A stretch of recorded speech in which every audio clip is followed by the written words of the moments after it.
பாருங்கள் தலைவர் பாருங்கள் சூப்பராக வர்றாரு. ஹாய் சொல்லுங்க. Hi hi. பார்த்தீங்களா எப்படி வர்றாரு பாருங்கள். அவருக்கு 80 வயசு ஆகுது. எப்படி வர்றாரு பாருங்கள். என்ன வயசு? 85 வயசு. பாருங்கள் எப்படி வர்றாரு. சூப்பராக வர்றாரு பாருங்கள். நீங்கள் அதுமாரி டெய்லி போடுங்க. நீங்கள் டெய்லி ஆமாம் போனால் தான் தொப்பை எல்லாமே குறையும். ஆமாம். அவன் சாரி தொப்பையே இல்லை பார்த்தீங்களா? தொப்பை காட்டு தலைவா. தொப்பையே இல்லை பாருங்க. அது மாதிரி டெய்லி நீங்களும் போங்க. பாருங்கள் எப்படி வேறு தண்ணி சிந்துது பாருங்கள். தலைவர் பாருங்கள் எப்படி முன்னாடி ஒருத்தோடையாக தான் இருப்பாங்க. சூப்பராக வர தலைவா.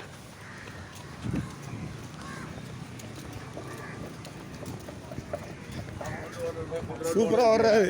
ஆஃப் ரவுண்டு தான். ஸ்லோவாக ஓட தலைவா. அப்போ நீ நின்றுவேன். ஏன்னா கூட போடுவேன். நான் அங்கே போய் நின்றுவேன். ஹாய் சொல்லு தலைவா. Hi hi hi hi.